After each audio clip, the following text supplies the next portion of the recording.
Welcome to another edition of the Two Chumps Football Podcast. I'm Chad Wilson. That's Emil Calamino.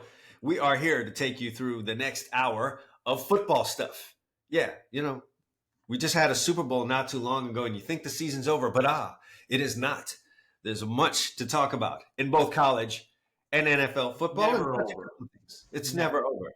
The NFL has mastered the offseason, making it as interesting as the in season, sometimes even more interesting. Would we dare say that, Emil? It's actually getting to the point where they say it's entertainment, but I'm really starting to believe it's really entertainment. Yeah, I think that's where we're at with all of the moves, the free agency stuff. The free agent moves kind of look like college football's transfer portal and vice versa, back and forth. They're mirroring each other. We've got an NFL draft fast approaching, so the whole quarterback shuffle stuff is happening. College football is expanding on something they've already expanded before the expansion hit the expanded. So we're going to talk about that. There's a big retirement in pro sports that we need to address, and then some news from the weird. We'll talk about all that. I love weird news. News on the weird, man. And we are a weird nation. We could probably do a whole show on news of the I weird. have to address some stuff for the audience, right? So I like the Cowboys and the Dodgers. Okay, Chad told me no blue hoodies today. Now I like to wear hoodies.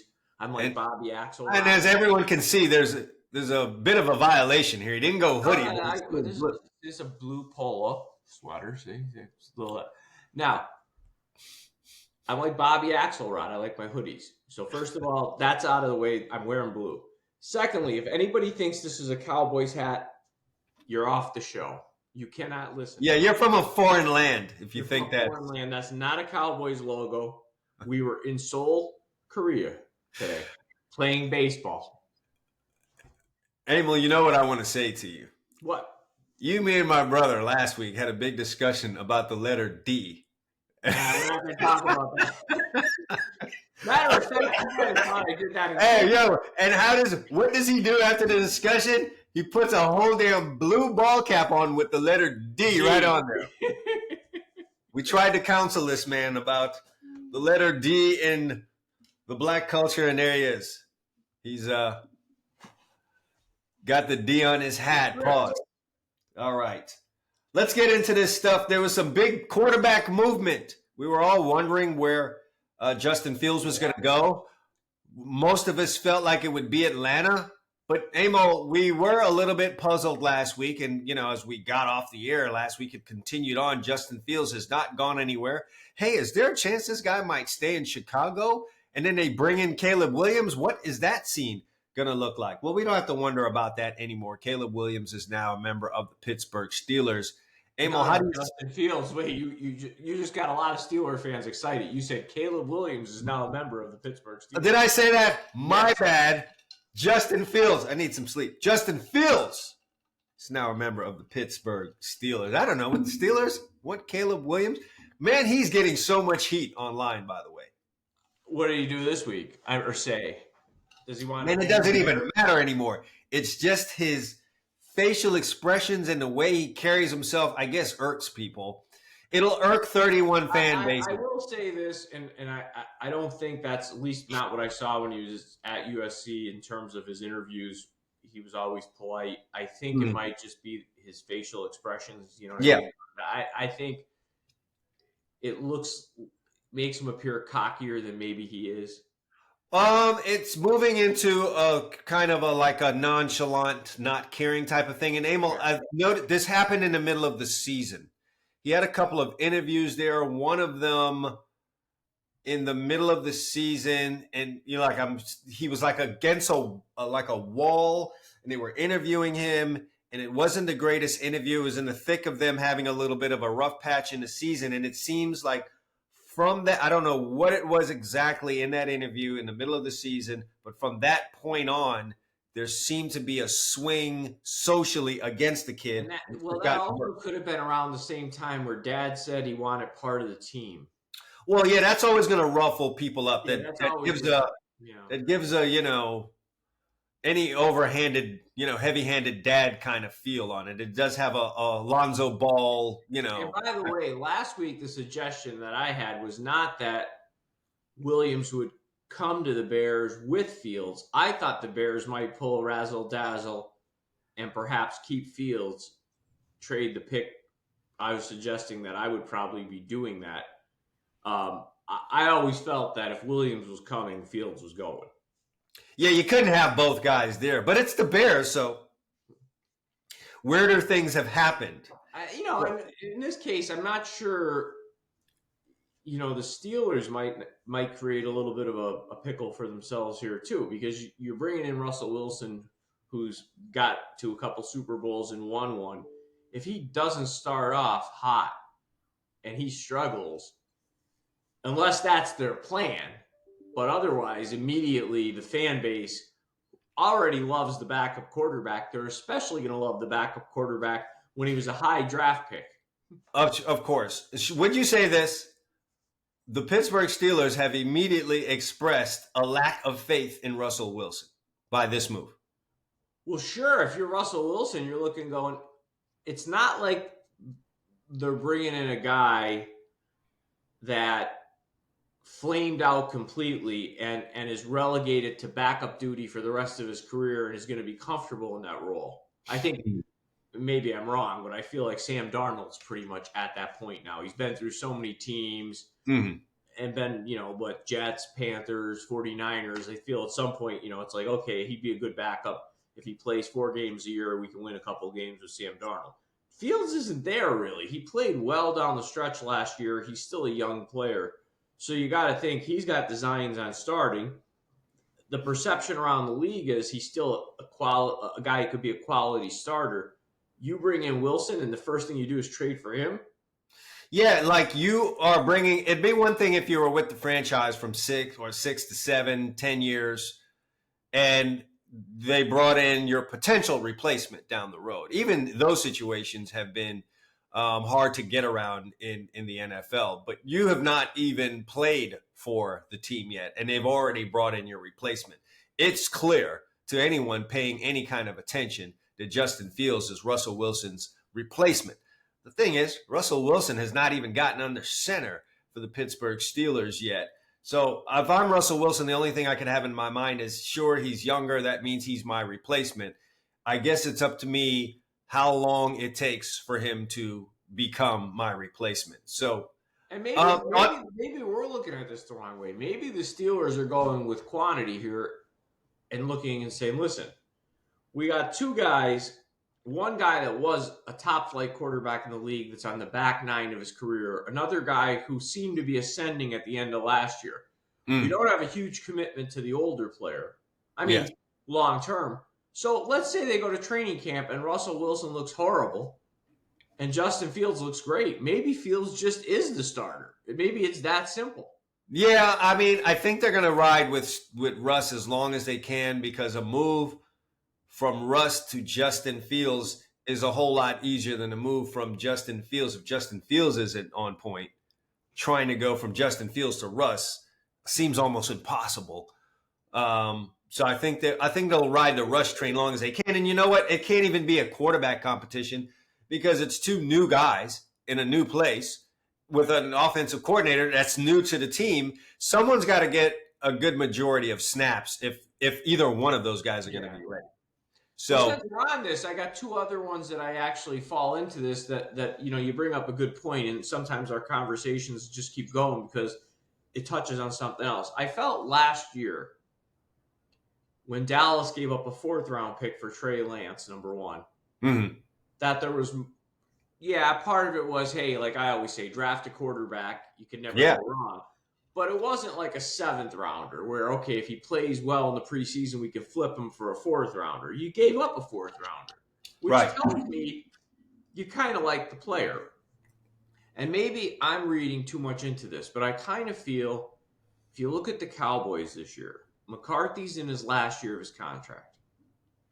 And so is Prescott.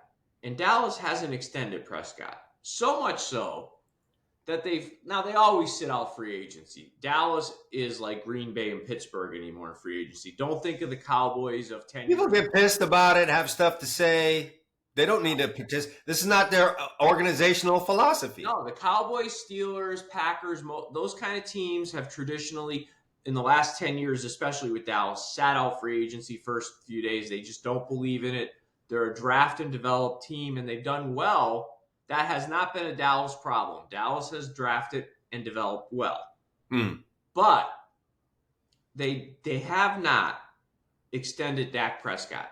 He could have lowered his cap number significantly and even got an extension done with the CD Lamb or Micah Parsons. It makes me think, unless something happens in the next couple of weeks, that they're going to play this out and let McCarthy and Prescott essentially sing for their supper this year. In other words, you're either going to do something or we're going in a different direction. Because Prescott, I doubt that, though. I just don't see that. Just kind of not what they do. I think Trey Lance is there in case Dak gets hurt, and we know Dak does get hurt, that you have the same offense. And you're kind of running the same type of offense if you lose Dak Prescott. You don't completely change. What's the reason then for not hammering out an extension? Because it lowers the cap number. They just can't agree. They can't agree on the market's already set.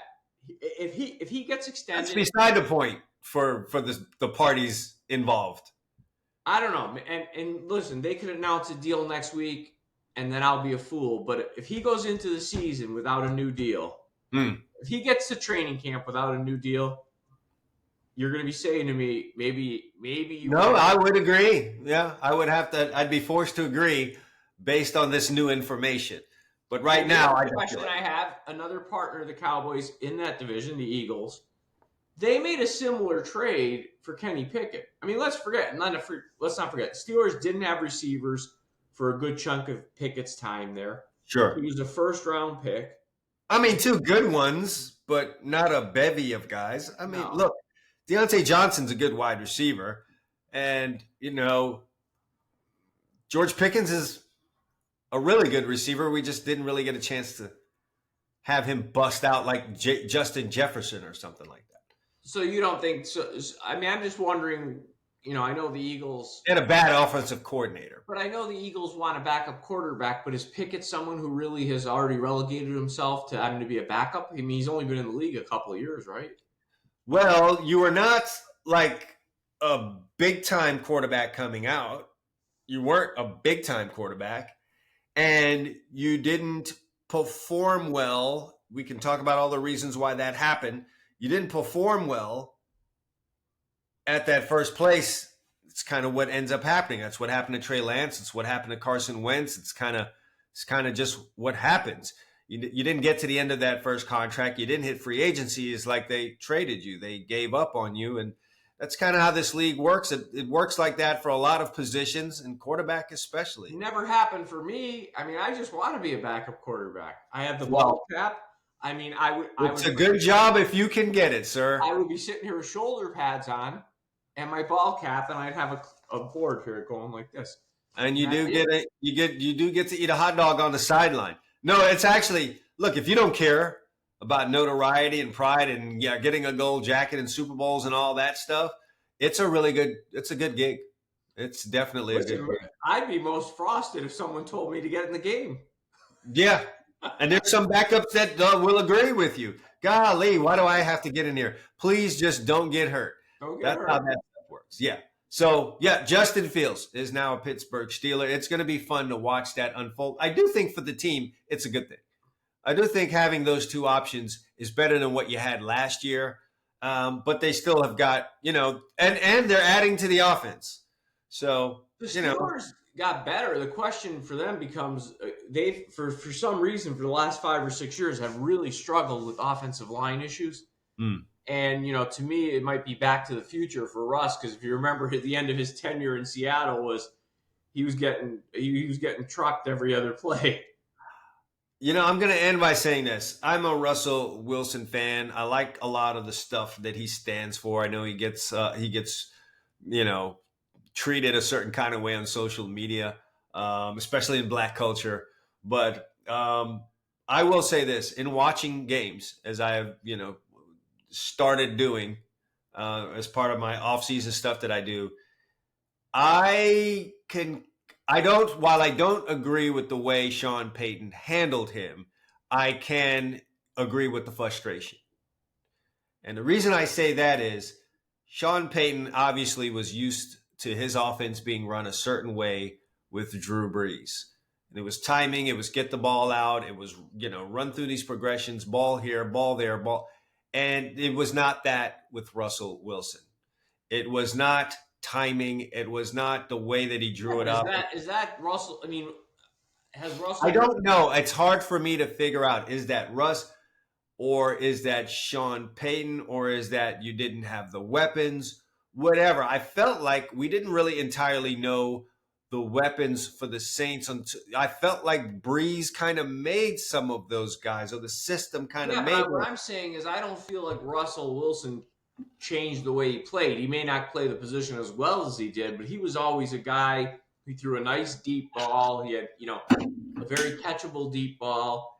He ran around a lot, sometimes out of necessity, but I never felt like he was a guy that was going to be a 3 or 5 step drop guy and the ball's coming out on time. I mean, he tried that. Russell Wilson didn't come to the Broncos for Sean Payton. Right. He didn't come there for him. Sean Payton came there. Right. And Sean Payton had a number of choices he could have made. And I don't know if he looked at Russell Wilson long enough, or maybe he did and said, hey, I've got a plan for getting him up out of here. But when I watch it, it's not, I think, what Sean Payton wants to do offensively. The matter of fact, the only thing Russell Wilson really threw on rhythm is the deep ball. And right. it's almost like that was predetermined. This is where I'm going. Whether it's this, I got one-on-one outside, take his drop off that back foot, let the ball go. Everything else, Emil, looked like what we used to say about Colin Kaepernick. Turns into recess. Yeah, turns into recess. First, second read is not there, and it often is not for whatever reason. And now they're running around in the pocket, escaping the pocket. Now we turned it into a totally different play. And I know Sean Payton doesn't. This is not what I drew up. He tried a rhythm pass in a Super Bowl, and the Patriots are still thanking him. Okay. Forever scarred on the rhythm. Okay, so I mean, to me, Russell Wilson, a guy coming out very similar is like a Caleb Williams. You're not going to get, unless somebody changes that kid, you're not going to get rhythm throws. It's going to be a lot of the helter skelter, and that's what Russ is.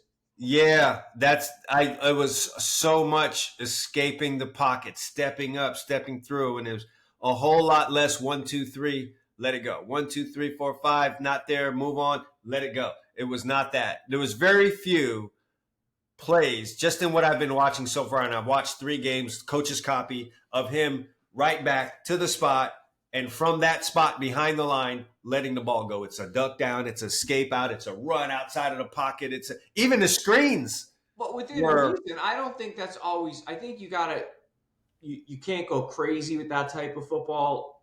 But if it fits a guy, like it worked for him. He got a team to 2 Super Bowls. Like I always felt in Dallas, Prescott, who does throw on rhythm, I felt though when he makes his dumbest throws, it's because they chain him in the pocket and ask him to do something. I always felt like a guy like Dak is very dangerous when he is running outside the pocket. Some of his best plays are very Russell Wilson-like earlier in Russell's career. And I feel like sometimes these coaches take a guy that they want him to be a certain thing, and he's not. And he might. Oh, that goes on so much in this league at all positions.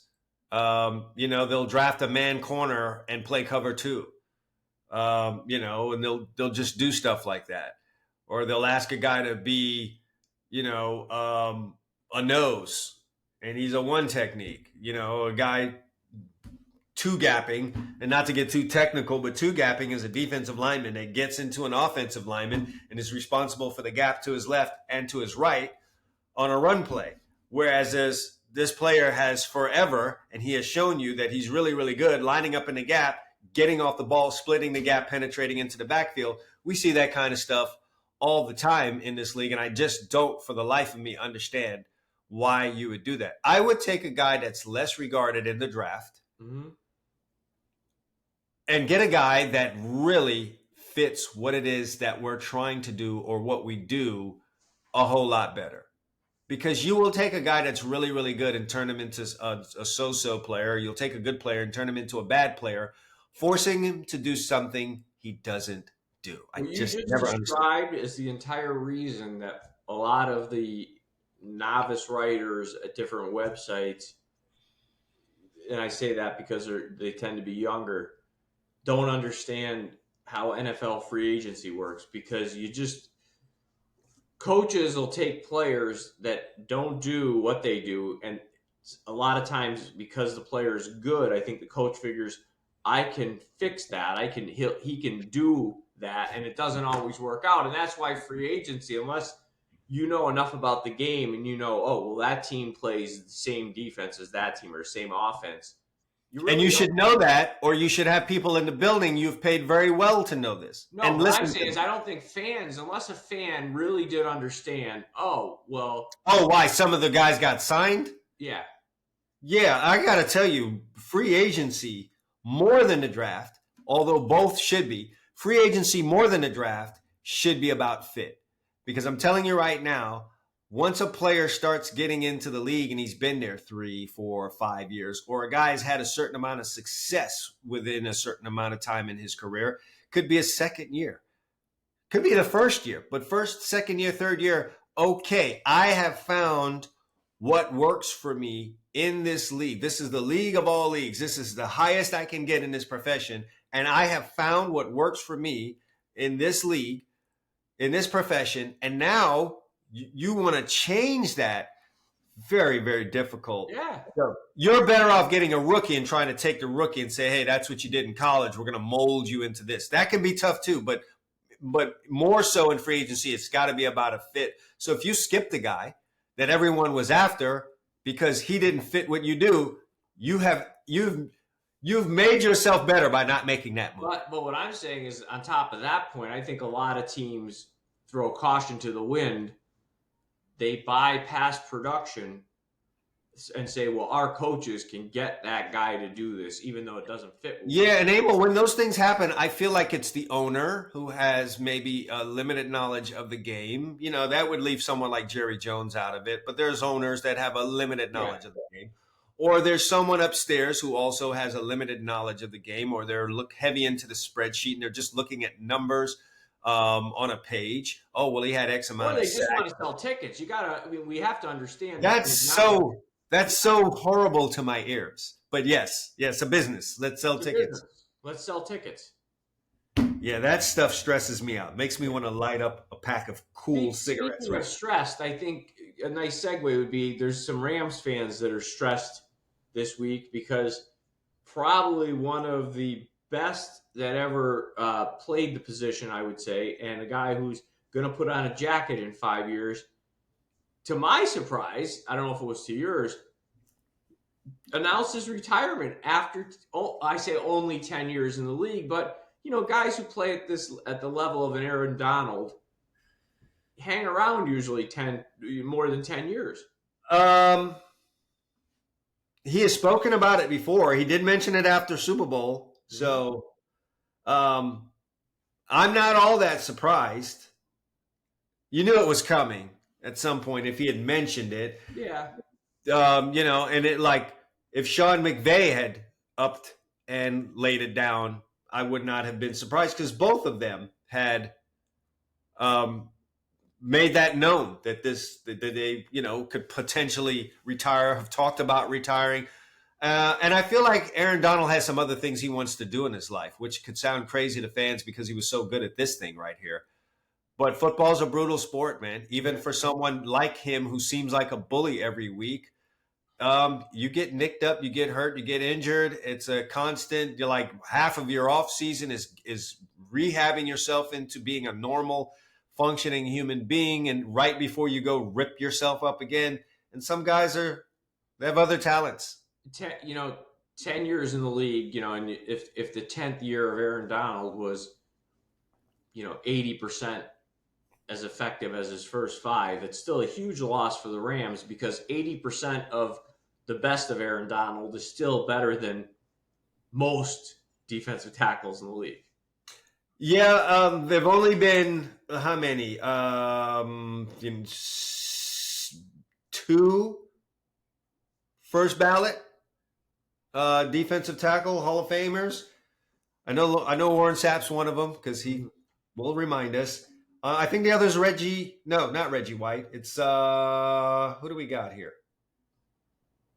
Not sure Randy who the White? other one is. Could Randy White be a first ballot Hall of Fame? Might have been, yeah, Randy White. You would know that, right?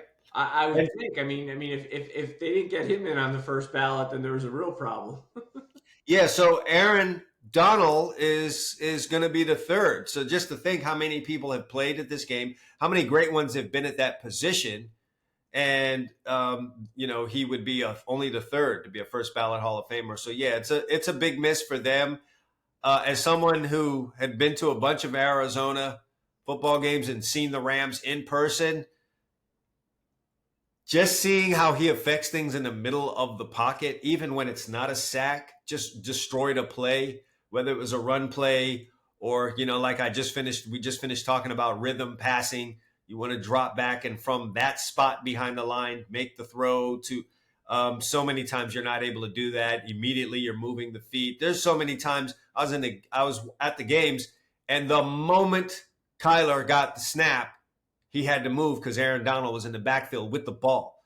So he said something. He said something when he got retired. When it was retired, I was reading Bleacher Report. They put up, I think, a tweet from Kyler Murray. Something like "Thank God" or something. What I mean? He was a pain. I totally get Kyler on that because it's like this guy will totally wreck the plays, and it's nothing like having a guy like that in the middle of your defense. So yes, the Rams will definitely miss him. I don't know how you replace that guy. McVay might not stay much longer. He seems to me to be almost a John Madden type where he had success very young, and I think he's so high strung. I'm not sure he's a guy. Yeah, there's probably a bunch of other things he could do. Yeah. We certainly found out he has a tremendous memory and brain, so he could probably take that and parlay it into something else. And so, I've got announcing's not a bad job seeing what some of these guys are making these days.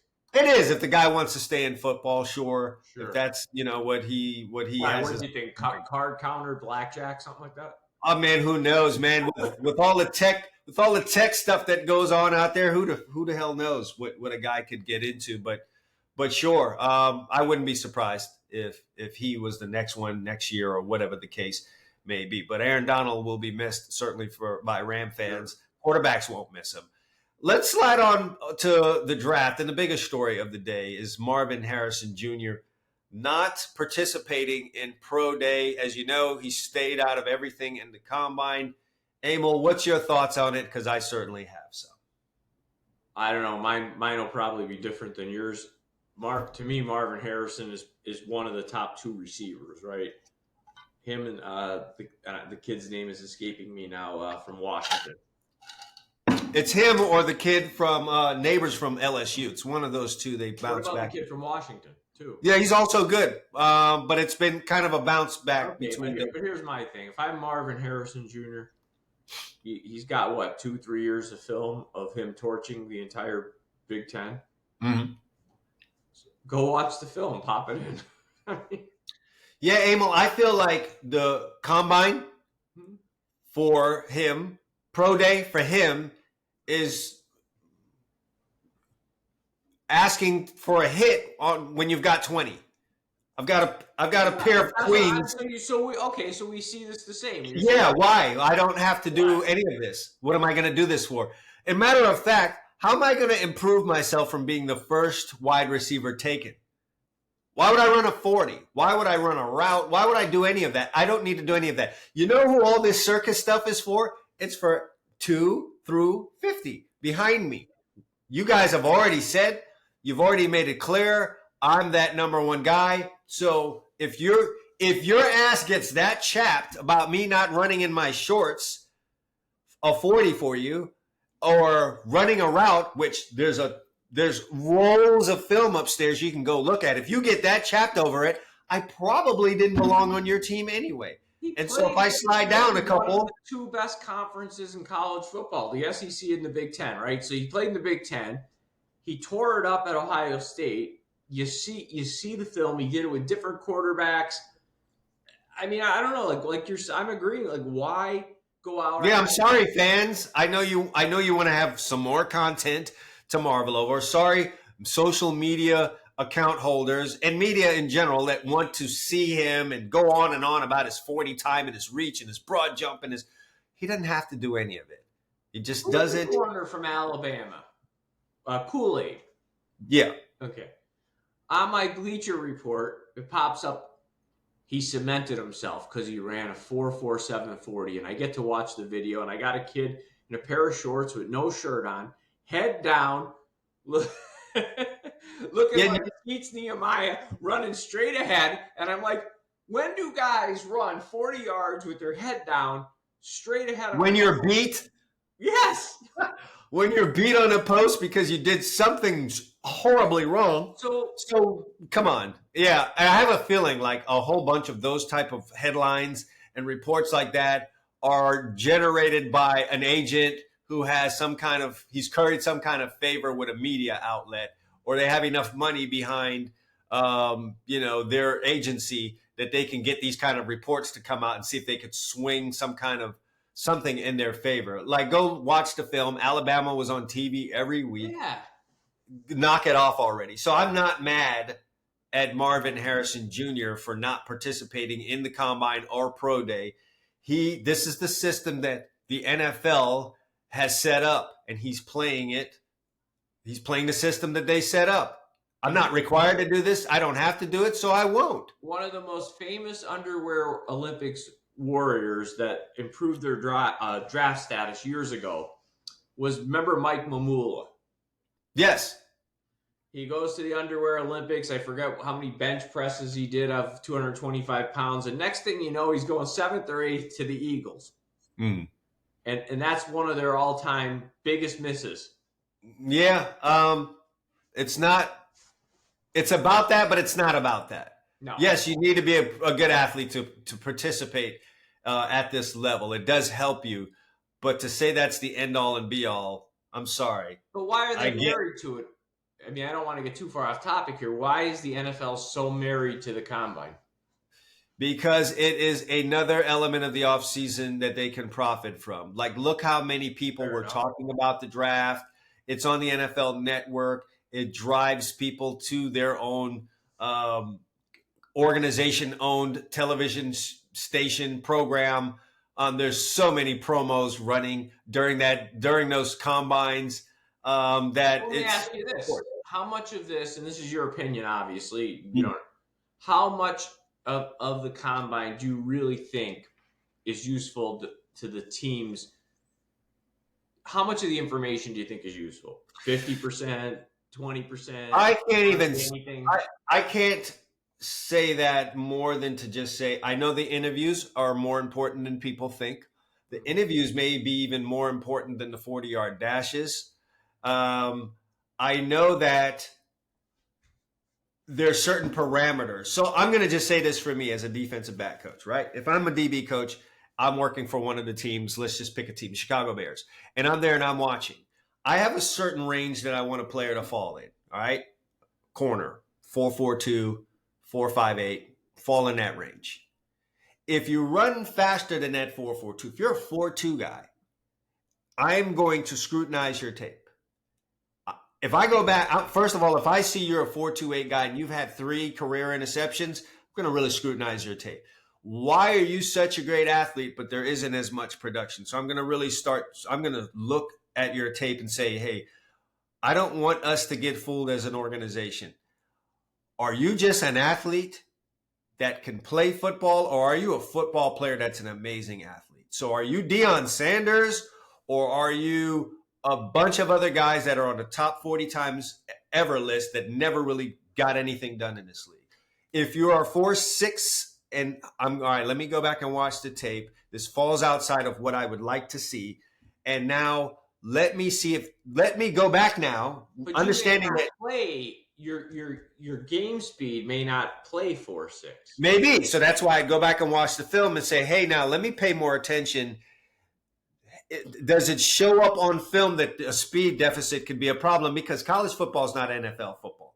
So, if you played at Purdue, let me watch you against Marvin Harrison and the guys that they had at Ohio State. And maybe let me just watch you on maybe some of the plays where they didn't get that ball thrown to a guy, but were you beat on that post? Did you have a hard time covering on some of these routes and some of the things that we might use. So I'm scrutinizing you if you fall on either side of that range. Yeah, if you're outside, you're outside the bell-shaped curve, and that's all I care about. So all this hoopla because a guy ran a 4.25 40, it's not going to sway me. All it's going to do is really make me like dissect the hell out of your tape. I think the amount of I'm going to tell you what it is, Emil. It's a beautiful 35-year-old woman that's single, never been married. Okay, what's your problem? Yeah, what's wrong with you? I need to dig into that. Let's get into your history. Let's find out, why are you single? Like, what's going on? That's what it is. I mean, and to your point, I think we use so many numbers now in sports that fans, they're drunk with it. They're drunk with it. That's a good term. Like, so they'll see a guy on their team that runs 4.3 and plays corner or plays receiver, and they just can't understand why he's not very effective because they're locked in on what they've been told. Well, you're a receiver, you're a corner, you're on a 4.3. Well, that's like saying I got a pitcher. I was a track athlete. I was really good in track. I happened to play football. Well, you like baseball. There's pitchers that throw 98 all the time, but not all 98s are the same. Yes. Some 98s look 108. Some 98s look 90. Yes. And yeah, you can't touch them. They're rising. I can't. Some of those straight dots into the mid will find its way deep into the upper deck. So, yeah, I think we're drunk with numbers, and that's really in all sports, but especially football. So, yeah, getting back to Marvin Harrison Jr., I'm not going to hit on a pair of tens. These two chumps see eye to eye. Marvin, sit it out.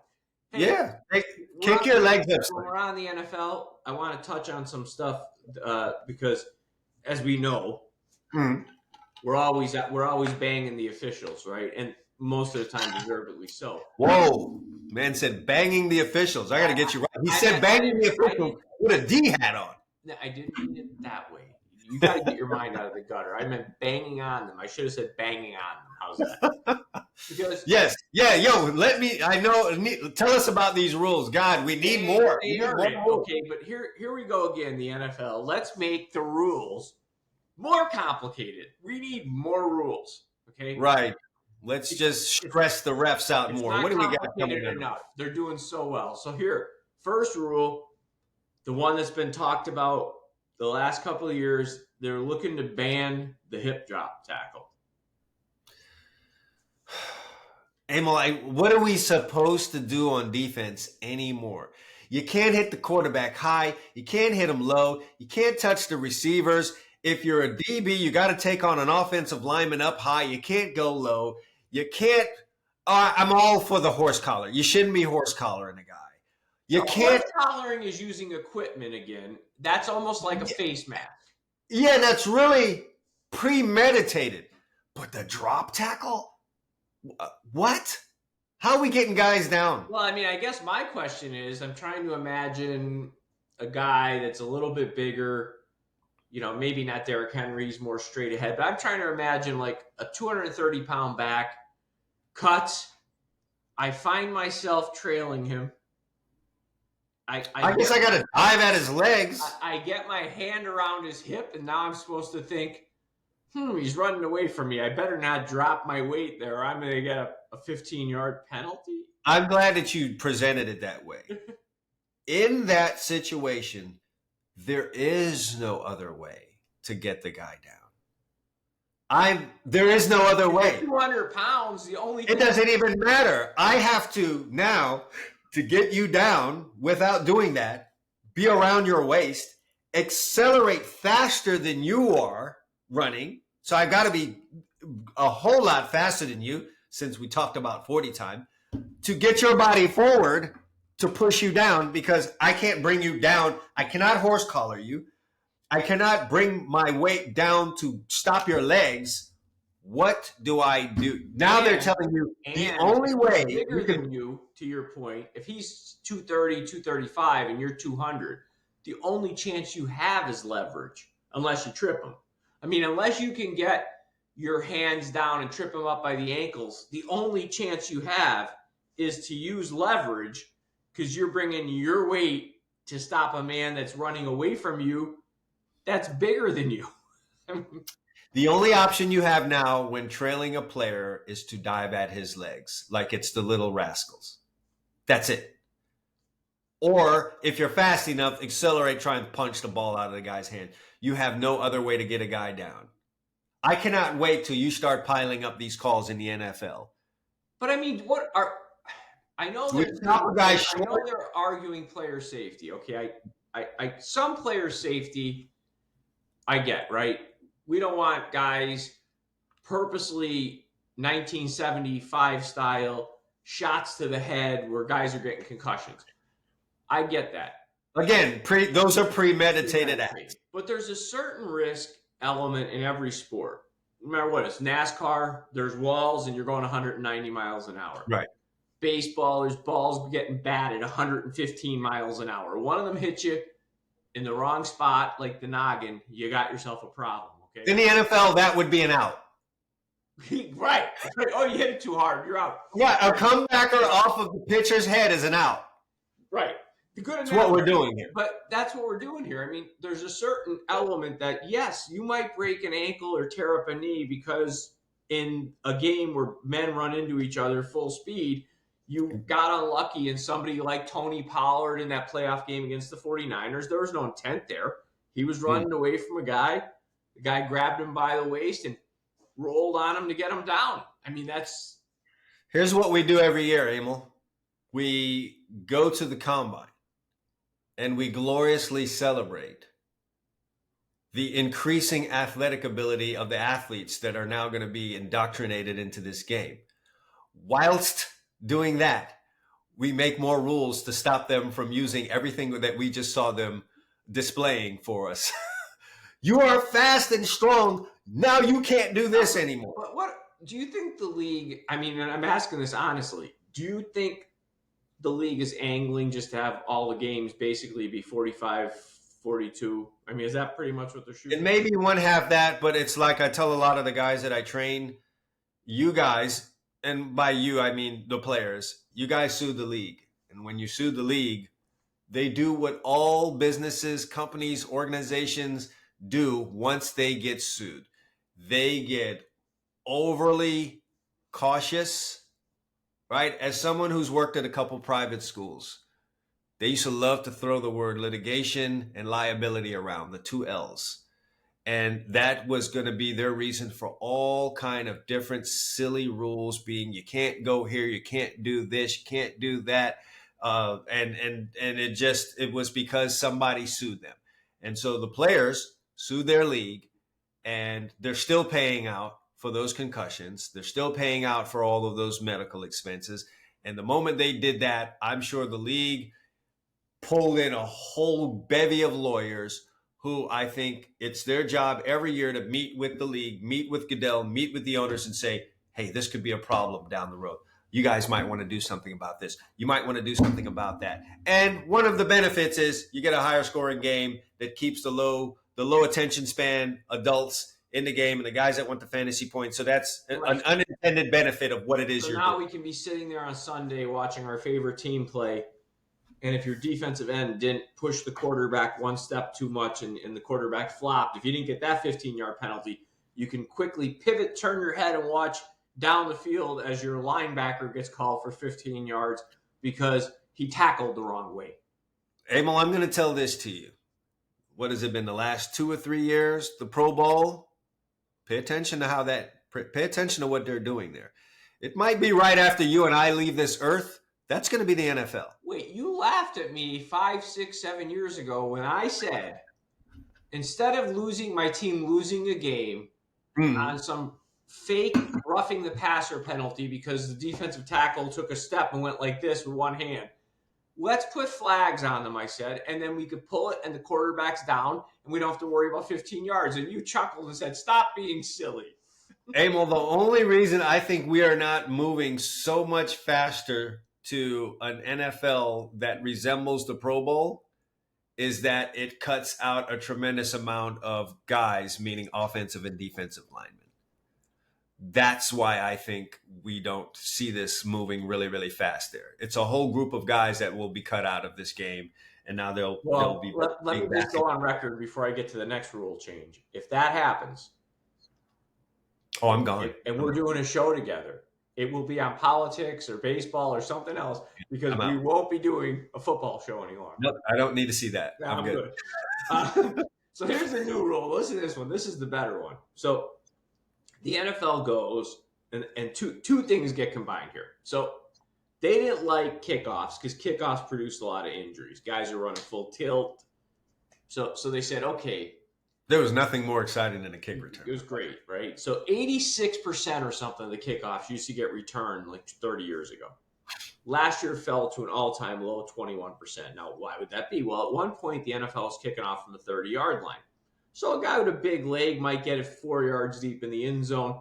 Guy decides to bring it out. Well, we put it on the 35-yard line. You got these guys like the kid from the Ravens, the kid from the Cowboys. They're booming it into the stands like it's Aaron Judge. Okay, they want the kickoff, but they don't want the injury. So here's how they fixed this one. Okay. They looked at the XFL, I think it was, and they said, okay, we're going to propose that the kicking team's line starts on the 40-yard line of the other team, 5 yards apart from the receiving team. So one group's on the 40, one group's on 35. They're literally 5 yards apart. Okay. The kicker's all the way back at the 30, kicking off, okay? Mm-hmm. Now, this actually sounds like a game where you need to read the rules. Wait till you hear this. If you kick the ball, what they call the landing zone, between the 20 and the goal line. Okay. And the receiving team elects not to return it. Mm-hmm. Okay. They only get it on the 20 instead of the 25 anymore. Okay.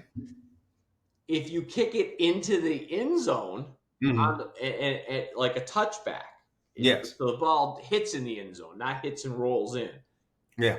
The other team gets it on the 35-yard line because you didn't give them a chance to return it.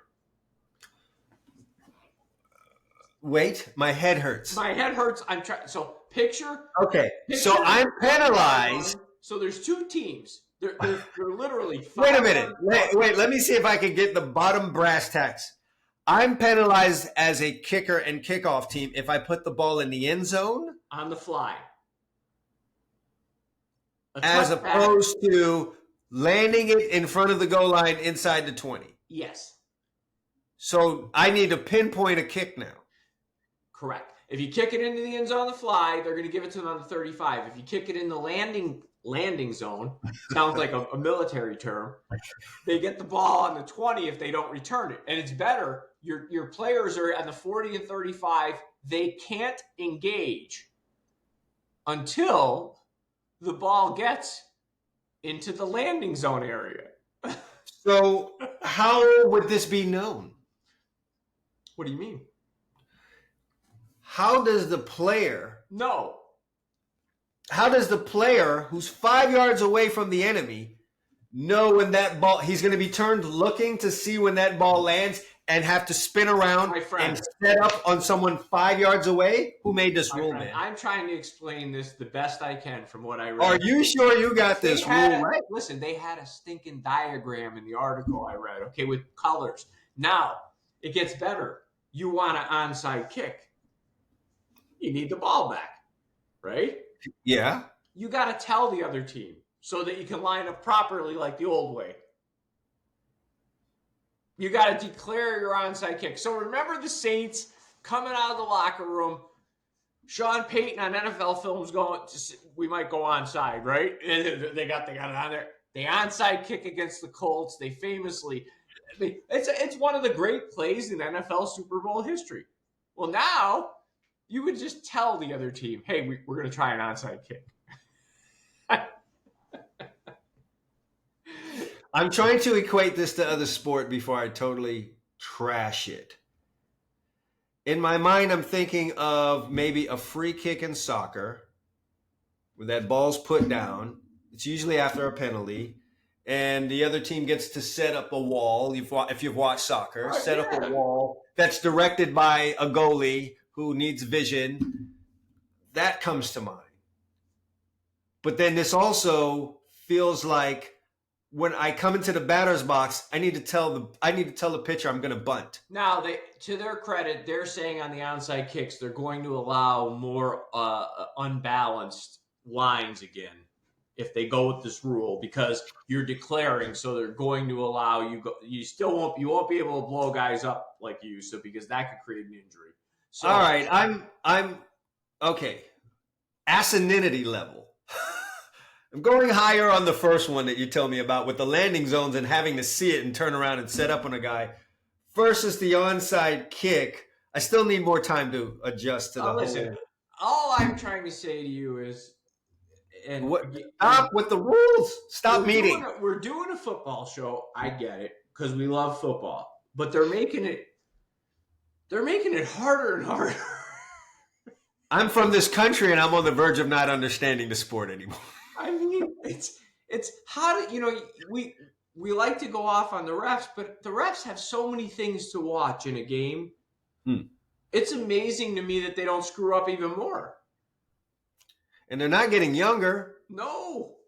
You got a 65-year-old guy trying to ref the greatest athletes in the world, or at least a subset with the NBA, right? Some of the greatest athletes in the world. The poor dude was just in his law office, okay, on Friday. Doing a much simpler job there, too, probably. Doing a much simpler job writing a legal brief. Now he's running down the sidelines trying to figure if the ball's in the landings. Oh, my God. You know what, man? If you were struck by a car in 2018-19 and you fell into a coma and you woke up in 2024 and you had to watch actual NFL football being played, or you started paying attention to what, like, college football and what they've got going on with transfer portal and NIL, you would be so blown away. Put me back to sleep. Are there drugs to send me back to where I was? This is totally crazy. This is why the audience, they say, oh, it's the off season. I don't need to. There's too many off-season meetings. I don't need to watch the podcast. Well, you do, because when the season starts, you're going to be wondering if this rule gets enacted. You're going to be wondering, why are these guys like standing 5 yards apart? What are they doing? It's incredible. That one I'm going to dig into. And you know what? You might need to send me that diagram. I want to see how that works. I really feel like this was created by someone who has never played. I have just finished talking. We just finished talking about how fast these guys are. And I'm going to be turned around looking like this and turn around and set up on. And have you ever seen the size of some of those guys on that front line? They're 220, 230. They're athletes who can run 4.4 and 4.5. You're going to get your head knocked off. You know what I'm going to do for my assignment? I'm giving myself an assignment for the next show. I'm going to find some XFL kickoffs somewhere on YouTube and watch them and see if I can understand. Is it exactly what they do? They're saying it's like they stole it from the XFL. So I'm going to watch some XFL kickoffs and see if I understand how you execute a kickoff and block it and all that stuff. Because reading this and looking at this diagram, I'm thinking, I don't want to be on the return team. No. No, those practices are going to get very, very interesting. I got one more thing for you, because I want to get to your news of the weird before we leave, and we've been going at it a while. But college football, I sent you something today. Did you see the freshman lineman I sent you from Alabama? No, what is he, 6'8" or 320 or like? He's played there last year. I don't know his name. I don't know. It's not important. What's really important is we've been talking about this with college football. He committed originally for the 2023 recruiting class to Iowa. He was their highest recruit ever commitment. He then in December changed his mind.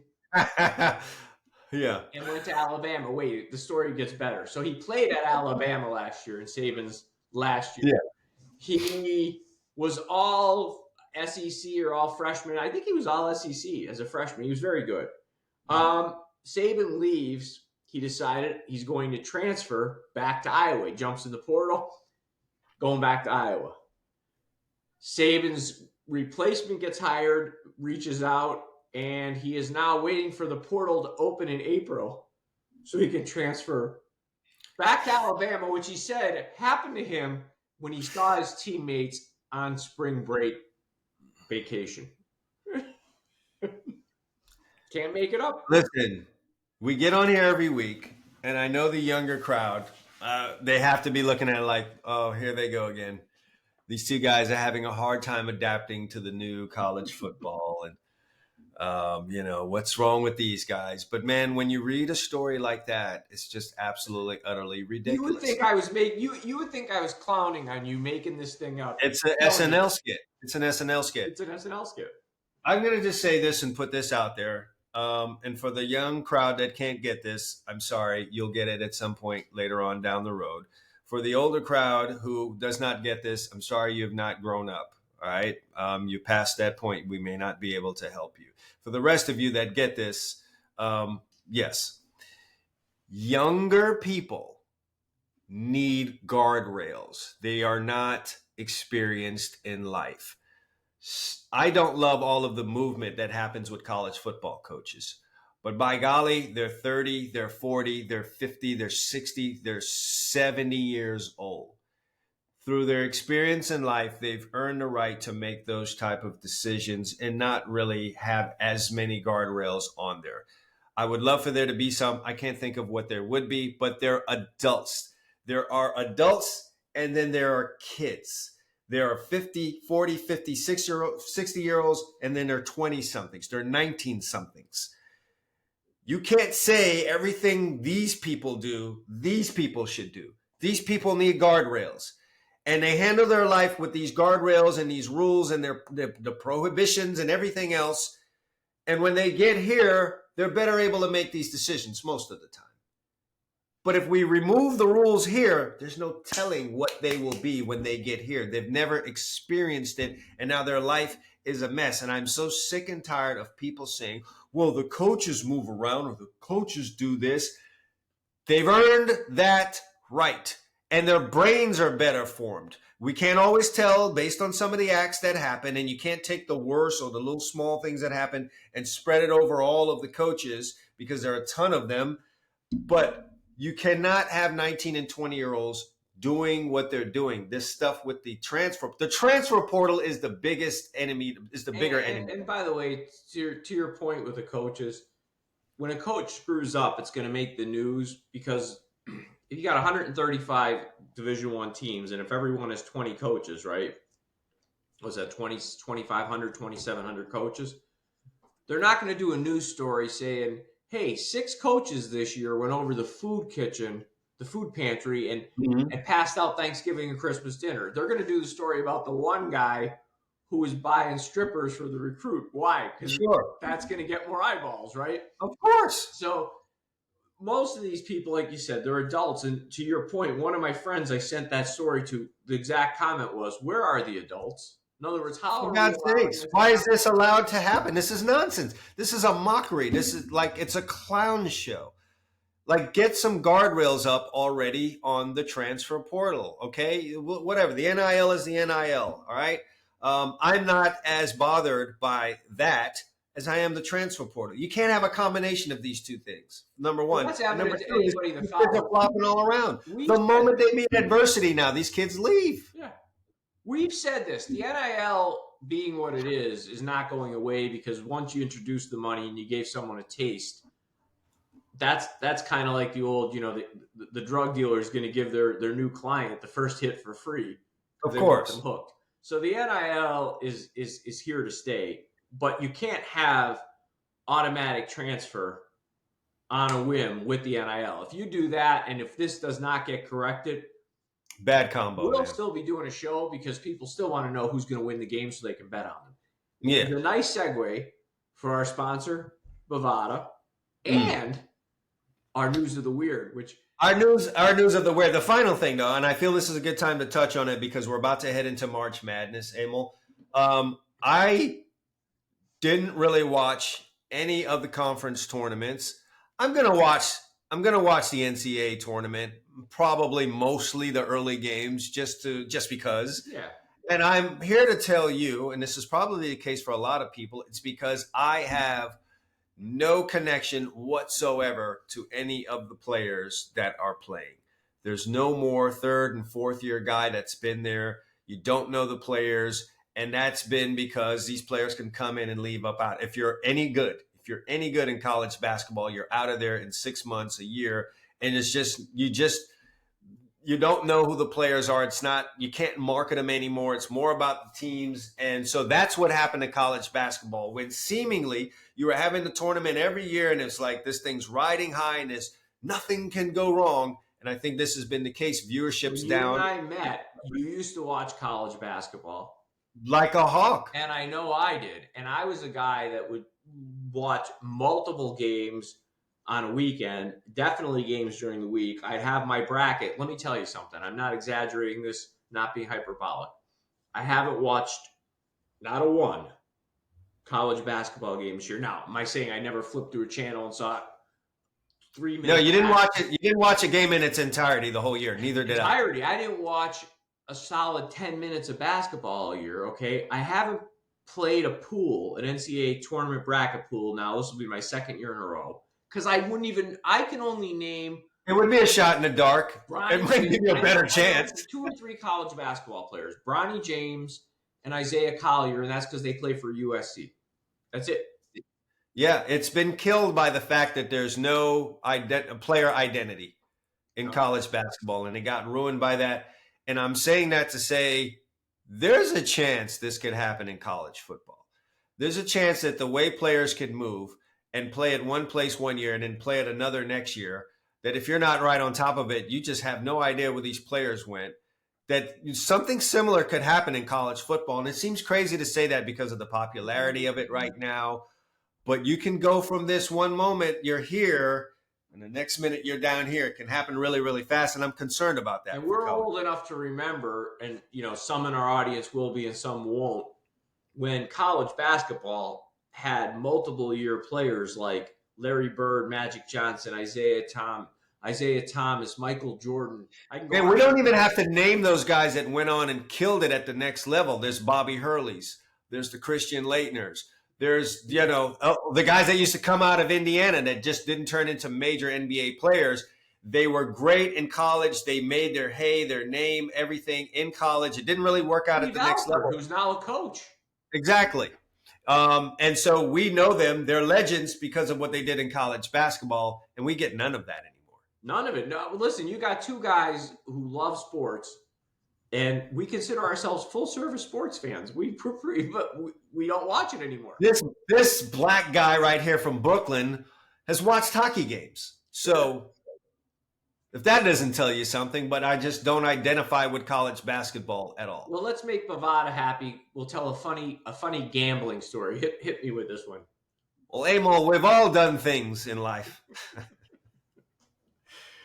You may have told your wife some crazy story, whatever the case may be. But this guy from China has gone overboard.